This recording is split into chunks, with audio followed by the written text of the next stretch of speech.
a todos, estamos acá una vez más para iniciar la parte de esta charla de presentación correspondiente a la materia de impacto ambiental de la FADU, para charlar brevemente y muy sintéticamente y muy conceptualmente respecto de la sustentabilidad asociada a la formulación y desarrollo de proyectos. Si ustedes recuerdan, ya hemos hablado respecto del contexto histórico en donde nos toca desarrollar nuestra actividad profesional y por lo tanto ya hemos planteado la particularidad de la época, el contexto del cambio climático, la necesidad de reformular nuestras prácticas proyectuales. Hoy entonces vamos a profundizar un poco respecto de qué entendemos por sustentabilidad, cómo la problemática de la sustentabilidad se intersecta con nuestra actividad profesional. Entonces, sobre lo primero que vamos a trabajar, sobre lo primero que vamos a reflexionar es sobre el concepto de huella ecológica. ¿Por qué me quiero referir a huella ecológica? Para entender de nuevo en qué contexto histórico nos toca operar. El concepto de huella ecológica lo que hace es reflejar cómo el planeta ha sido impactado por la actividad antrópica y entonces, por un lado, crece la población y crecen los niveles de consumo, lo vimos en charlas anteriores, es decir, dos fenómenos que se combinan y se potencian, y que frente a esto hay una pérdida de la capacidad ambiental, la capacidad de brindar servicios ambientales por parte del planeta por cuestiones de degradación, cuestiones de alteración de los ecosistemas, etcétera, etcétera. Esto produce dos curvas que estamos viendo en imagen, es decir, por un lado aumenta el nivel de consumo de servicios ambientales y por otro lado decrece la biocapacidad del planeta en cuanto a poder procesar la demanda ambiental que todo ese consumo genera. Es decir, cada vez es menor la cantidad de dióxido que puede procesar el planeta y entonces allí existe esta degradación de la biocapacidad. Si nosotros consideramos los niveles de consumo que tiene el planeta en sus distintas comunidades, sus distintos países, vamos a ver que existe una gran diferencia en términos de hectáreas per cápita, hectáreas por habitante, así se mide la huella ecológica, es decir, la cantidad de hectáreas de planeta que una persona necesita para satisfacer sus necesidades ambientales. Y entonces vamos a ver que hay países que consumen hasta 5 y 6 veces la capacidad ambiental de la que disponen, por supuesto los países más ricos, y en mucho menor medida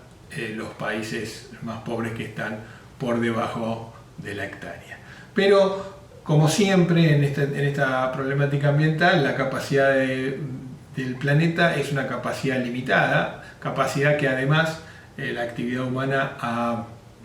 ido degradando y entonces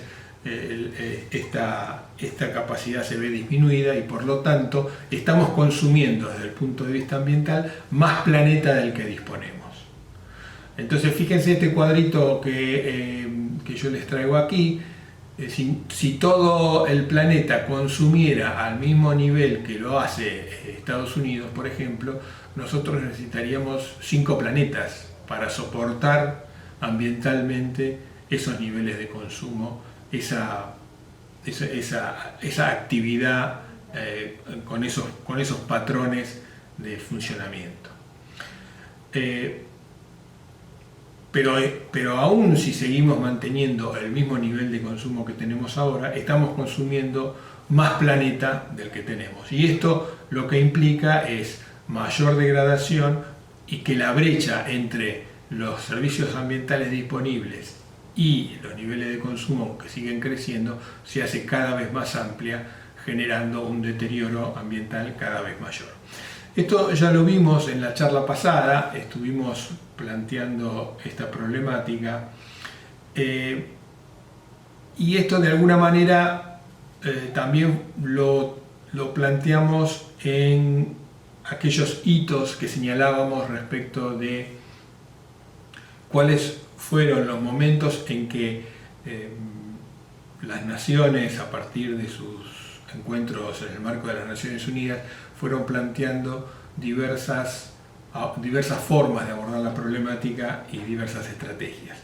Habíamos identificado el concepto de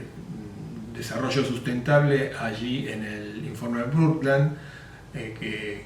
en todo caso, si no lo recuerdan, repasen la charla anterior.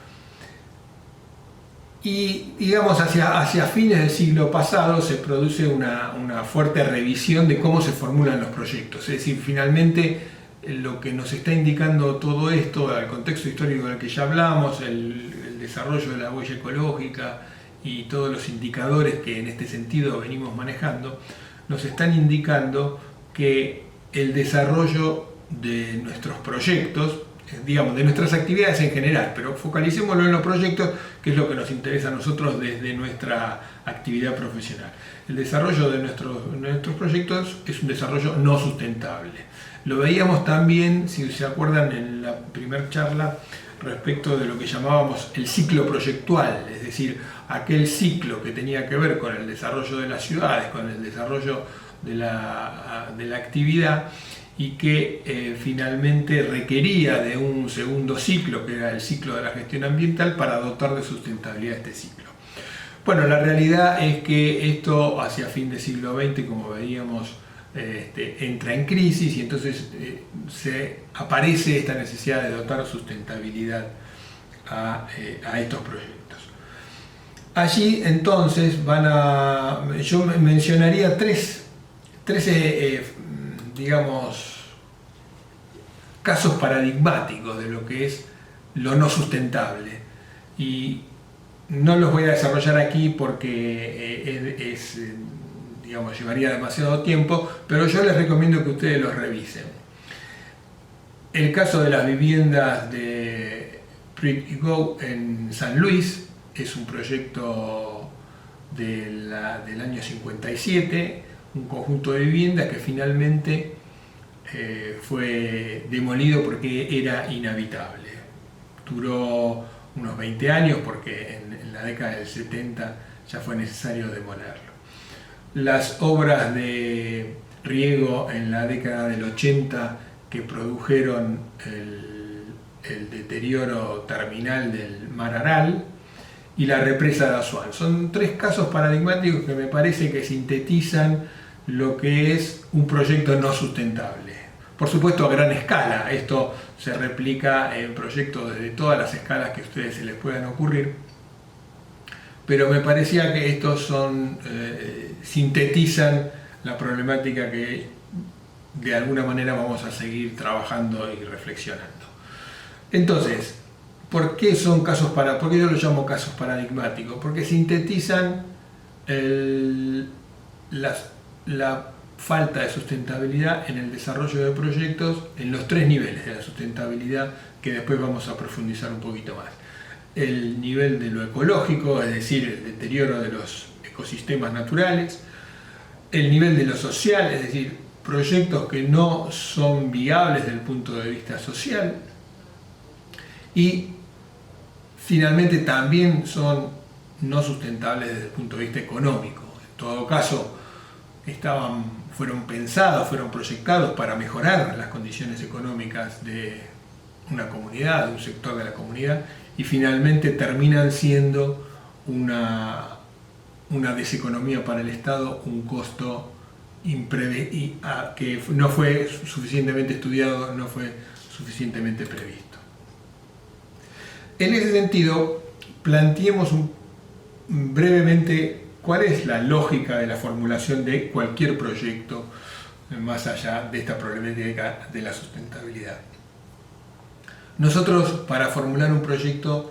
en general lo conceptualizamos a partir de la lógica de costo-beneficio. Es decir, yo tengo que desarrollar un proyecto determinado que tiene un requerimiento de materiales, de recursos, de tecnologías, una cantidad de cosas que yo pongo en juego y que tienen un costo determinado para obtener un beneficio. Es decir, si soy un desarrollador privado, voy a construir, por ejemplo, un edificio con un costo determinado para luego venderlo a un costo diferente y apropiarme de la diferencia.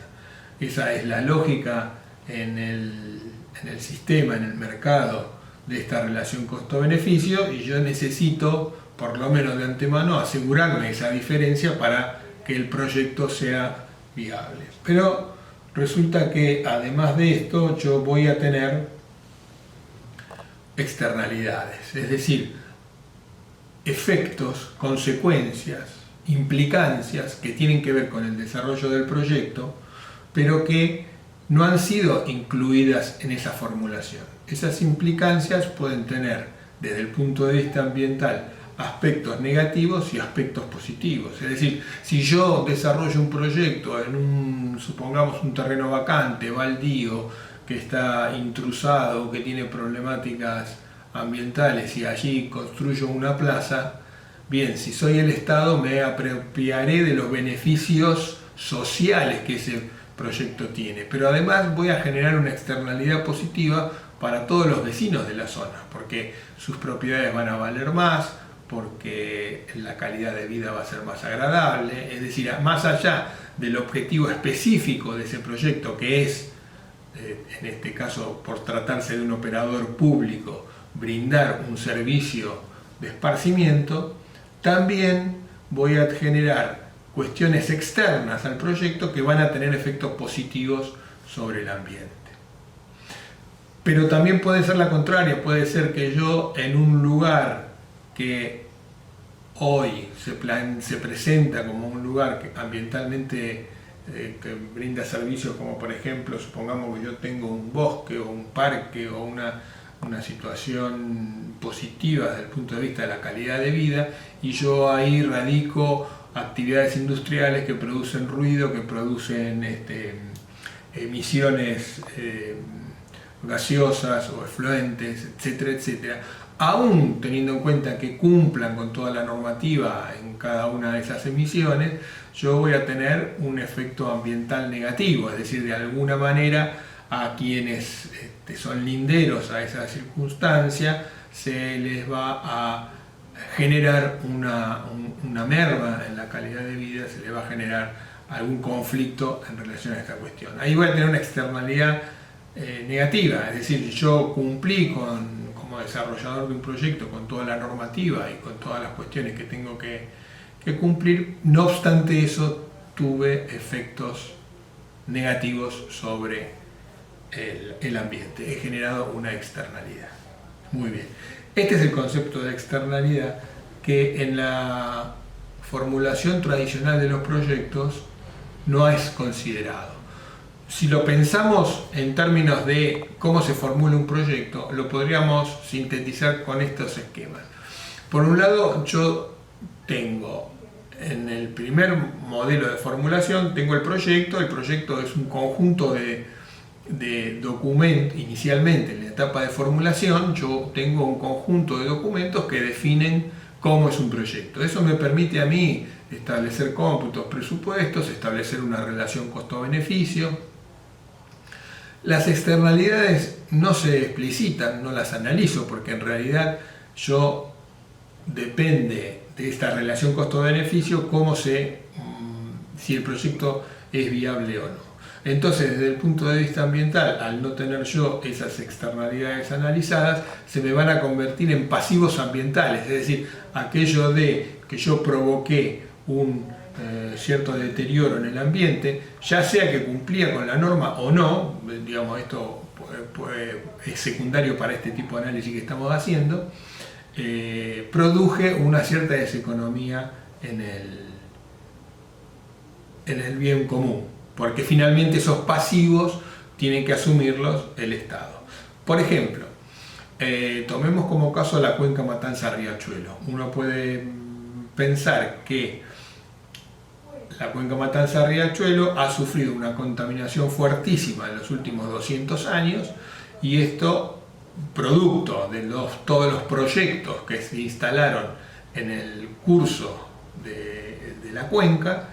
y que fueron volcando efluentes sobre esa cuenca, y esos pasivos que se han generado en esa cuenca hoy tienen un costo millonario, multimillonario en dólares, que el Estado se tiene que hacer cargo porque esas externalidades negativas de cada uno de esos proyectos no fueron adecuadamente tratadas o adecuadamente previstas en el momento en que esos proyectos se instalaron. Es decir, estas externalidades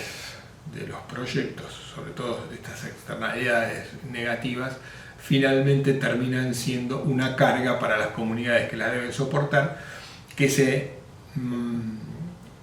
convierten en costos para el Estado o costos para el bien común y en una baja en la calidad ambiental del ámbito en el que se tiene que desarrollar. Incluso en muchos casos con riesgos serios a la salud, ¿no? Cuando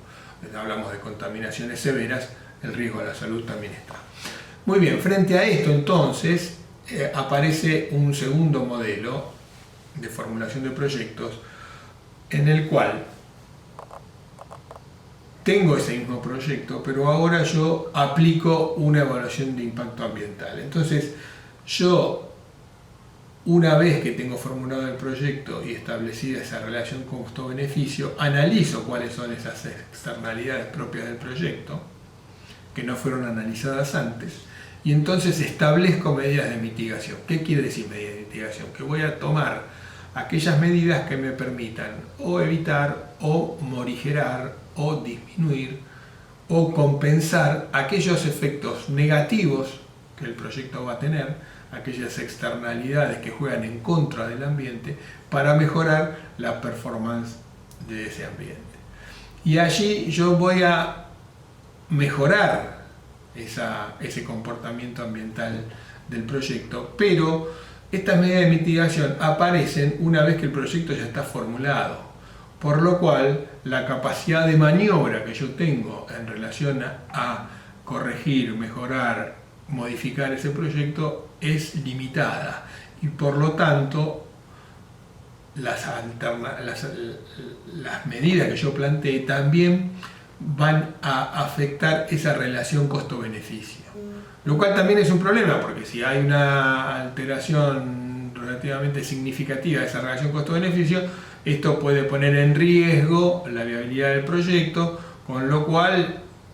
también tengo un problema desde el punto de vista de que yo ya como desarrollador pagué el proyecto ya está formulado, en general los procesos ya están avanzados, es decir, hay una cantidad de inconvenientes de tipo de logística y de práctica secuencial que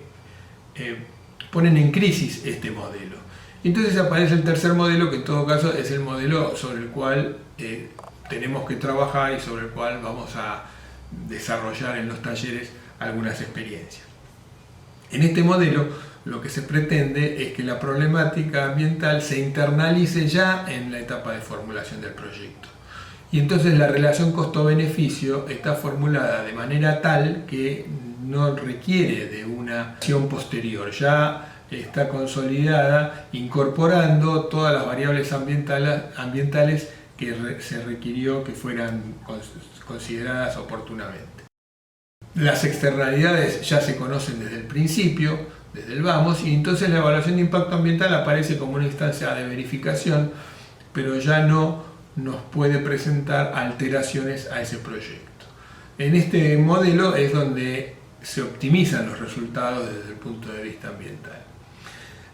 Digamos, es importante tener clara esta conceptualización, porque a pesar de que esto que yo digo obviamente es algo conocido y algo que van a encontrar en toda la bibliografía vinculada con el tema, no es algo que suceda en la práctica cotidiana. En la práctica cotidiana, en general, los proyectos se siguen pensando, por supuesto